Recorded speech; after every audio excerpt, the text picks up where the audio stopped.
believe is very appropriate for WACS to embrace, and an initiative that hopefully will help us change the way things are today.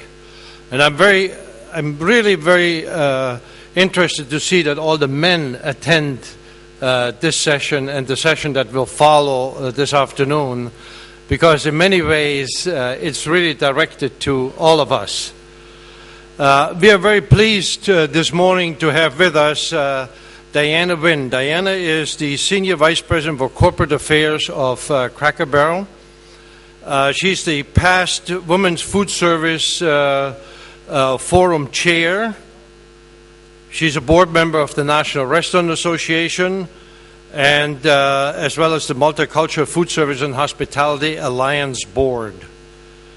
Before joining Cracker Barrel in 2005, Diana was VP Treasury for Blockbuster and Senior VP Treasurer for Metro Media, which is a big restaurant company in the United States. So she brings with her a very solid background of the hospitality and restaurant field. It gives me great pleasure now to introduce to you Diana Wynn.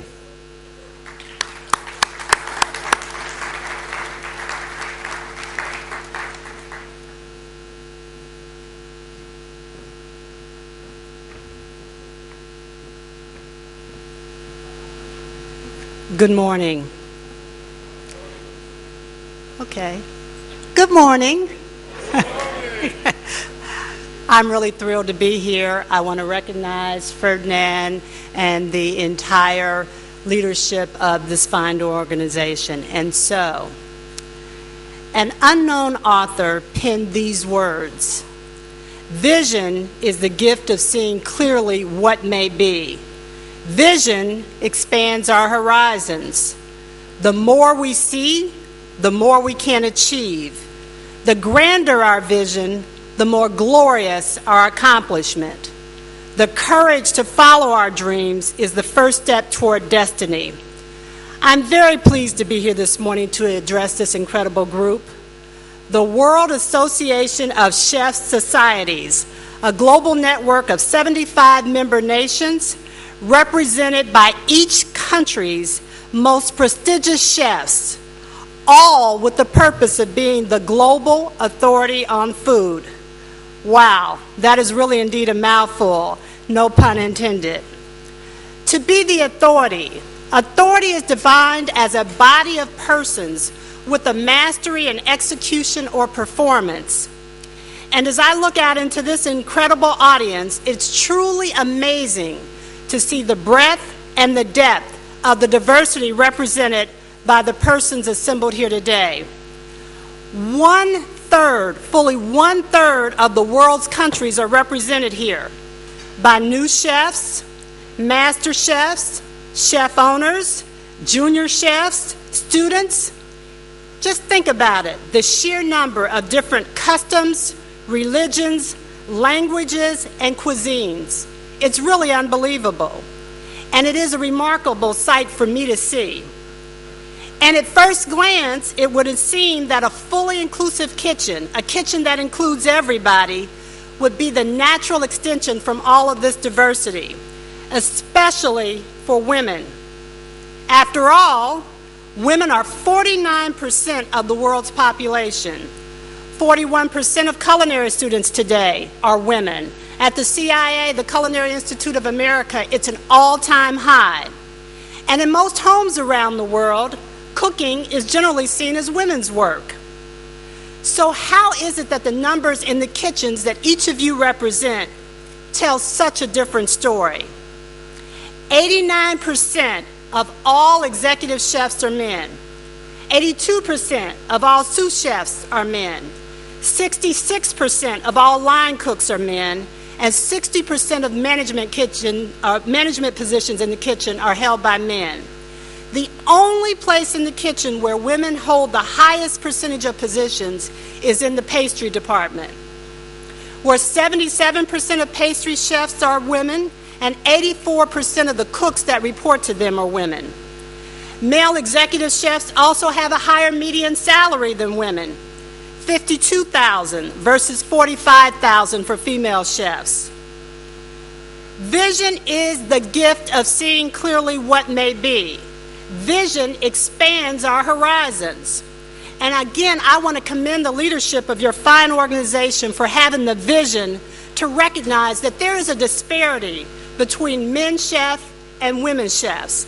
And more importantly, that there's a need within your organization and within your profession to address this situation by beginning the dialogue that you're having here today. That dialogue is to expand the horizons for women chefs for the advancement of this organization as well as your profession. The business imperative for a gender-diverse workforce has been well documented. Companies that have women at all levels of the organization, from the bottom to the top, enjoy a 30 to 35% higher return on their investment. Diversity of thought, perspective, and experience yield more creative and innovative products, services, and solutions. And when you really stop and think about it, isn't that what your years of training, all of the fine ingredients, those of you that have been to the Spice Souk here, all of the chopping, all of the mixing, all of the stirring, the methods of preparation, the plating, and the presentation, isn't it all about yielding the most creative, the most innovative, and the most flavorful cuisine possible? I think it is. And if you agree, then you also have to agree that you can't get there to that place without women at every level of your organization and your profession. The more we see, the more we can achieve. How can you move this organization and the profession toward the goal of having women at every level? Well, since men hold most of the top positions, men have to commit to be involved to provide the path and the solutions for women to get to the top. For the men here, how do you see the women chefs that you work with? One woman said she had been described by her male counterpart as comfort food in high heels and lipstick. Is that really how you see women? Or do you see a partner to help you deliver outstanding culinary experiences? Women need to see women chefs in top positions. They need role models. Just as men aspire to walk in the footsteps of the great chefs that have led the way for them, women aspire to the same. And for the women chefs here, are you paving the way for the women and the men that you lead? Are you developing an inclusive kitchen? The grander our vision, the more glorious our accomplishment.